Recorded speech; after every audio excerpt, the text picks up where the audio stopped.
তার মানে হলো আল্লাহ তাআলা তার একজন নবীকেও ছাড় দেননি। হতে পারে এমন হযরতে দাউদ আলাইহিস সালাতু ওয়াস সালাম তার বিচার কার্য পরিচালনা করতে গিয়ে হয়তো যথাযথ তিনি করতে পারেননি। এজন্য আল্লাহ তাআলা ছাড় না দিয়ে সরাসরি কোরআনের মধ্যে হুকুম করে দিয়েছেন যে আমি আমার একজন নবীকেও ছাড় দেইনি। প্রিয় উপস্থিতি, আল্লাহ তাআলা অন্য আয়াতে বলেছেন ইআদিলু হুয়া আকরাবু লিত-তাকওয়া। ইনসাফ প্রতিষ্ঠাতা আল্লাহ করতে বলেছেন, ইনসাফ করতে বলেছেন, ন্যায়ের পক্ষে কথা বলেছেন। প্রিয় উপস্থিতি, বর্তমানে আমাদের সামাজিক ব্যবস্থাপনাটা এমন, আমার সমাজে কি চললো সেটা নিয়ে আমার মাথা ব্যথা নেই, আমার রাষ্ট্রে কি চললো, আমার দেশে কি চললো এটা নিয়ে অনেকের মাথা ব্যথা নেই, অনেকের কোনো টেনশন নেই যে আমি খেয়ে দিয়ে ভালো আছি তো আলহামদুলিল্লাহ।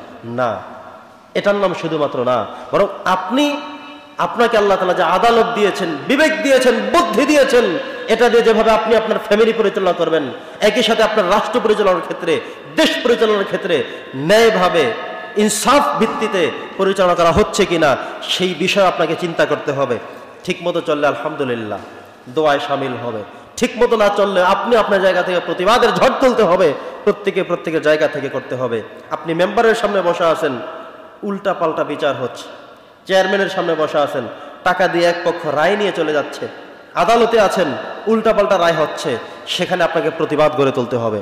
যেটা দেখবেন সত্য সেটাকে সত্যের কাঠ গড়ায়, সত্যের মাপকাঠিতে আপনাকে প্রতিবাদের ঝড় তুলতে হবে।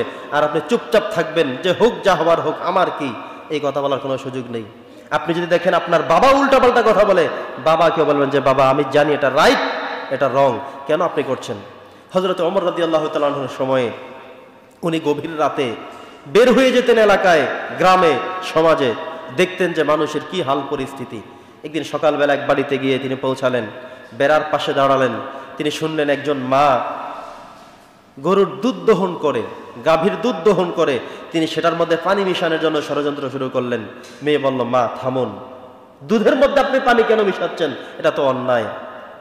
তিনি বললেন, কে বলেছে? বলে ওমর বলেছে, আল্লাহর নির্দেশ, এই অপরাধ করা যাবে না, চুরি করা যাবে না, এটা হারাম হয়ে যাবে, নাজায়েজ হয়ে যাবে। মা বললেন, আমাদের ঘর বন্ধ, ওমর শুনবে না, টেনশন নেই। মেয়ে বলল, ওমর না শুনুক, তবে আমার আল্লাহ শুনে যাবে। সুবহানাল্লাহ বলেন, আল্লাহ শুনে যাবে।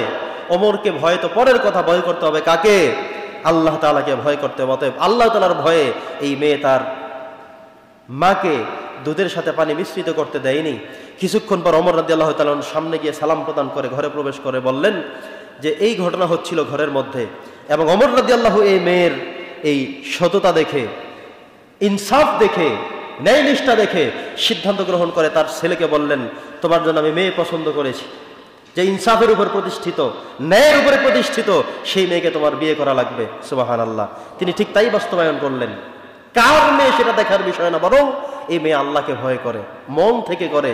যেখানে ওমরকে দেখা যাচ্ছিল না, যেখানে ওমরের হুকুমাত কায়েম না করলে কোনো সমস্যা থাকতো না, তবুও মেয়ে তার মাকে বাধা দিয়ে রেখেছিল, বলেছিল যে এখানে কাজ করা যাবে না। ওমর দেখতে না পারে, কিন্তু আমার আল্লাহ তো তাকিয়ে আছেন, তার চক্ষু, তার দৃষ্টির বাহিরে কোনো কাজ করা আমাদের পক্ষে সম্ভব নহে।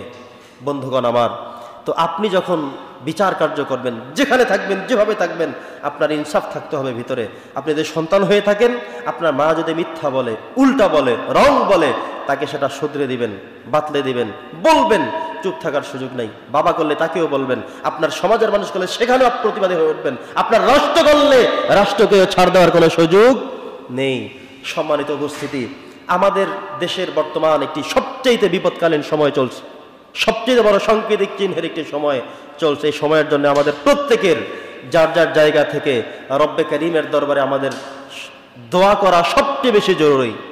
আমরা দোয়া করছি আল্লাহ যেন আমাদের দেশের অবস্থা শান্ত করে দেন, যেভাবে হলে আর কোনো মায়ের বুক, মায়ের কোল খালি হবে না, এভাবে যেন আল্লাহ তাআলা আমাদের রাষ্ট্রকে কবুল করেন। আমাদের যে পরিমাণ অর্থনৈতিক ক্ষয়ক্ষতি হয়েছে, জনশক্তি ক্ষতিগ্রস্ত হয়েছে, ছাত্র সমাজ ক্ষতি হয়েছে, আরও যারা বিভিন্নভাবে আহত নিহত বিভিন্ন সমস্যা হয়েছে, আমরা দোয়া করি আল্লাহ তাআলা যেন খুব অচিরেই আমাদের সরকার এবং জনগণের মাঝে সুন্দর একটি সুসম্পর্ক করার মধ্য দিয়ে আমাদের এই পরিবেশ, আমাদের এই সমাজ, আমাদের রাষ্ট্র যেন যেভাবে চলছিল সুন্দরভাবে, এভাবে যেন সুন্দরভাবে করেন। আল্লাহ তাআলা এই পৃথিবীতে কোনো জালেমকে কখনোই ছেড়ে দেন নাই, এখনো ছেড়ে দেবেন না। কিয়ামত পর্যন্ত জালেমদের কোনো আস্তানা পৃথিবীতে আল্লাহ তাআলা রাখবেন না। আপনি যদি জালেম হয়ে থাকেন, যেই জালেম হন, যখনই জালেম হন, আপনি মনে রাখতে হবে এই দুনিয়াতে বিচার না হলেও পরকালে, আদালতে, আখেরাতে আল্লাহর কাঠগড়ায় আপনাকে দাঁড়াতেই হবে, বিচারের হিসাব আপনাকে দিতেই হবে।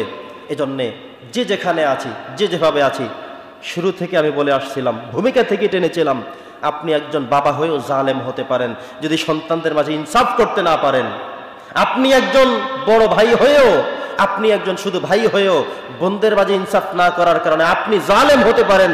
আপনি বড় ভাই হওয়া সত্ত্বে ছোট ভাইদেরকে সম্পদ ভাগাভাগির ক্ষেত্রে উল্টাপাল্টা করে আপনিও জালেম হতে পারেন, আপনাকেও ছাড় দেওয়া হবে না। একজন সামাজিক দায়িত্বশীল মানুষ, একজন ব্যবসায়ী মানুষ, একজন দায়িত্বপরায়ণ উপরস্থ মানুষ, প্রত্যেকের জায়গা থেকে জালেম শব্দটা সবচেয়ে কঠিন, সবচেয়ে ভয়ঙ্কর।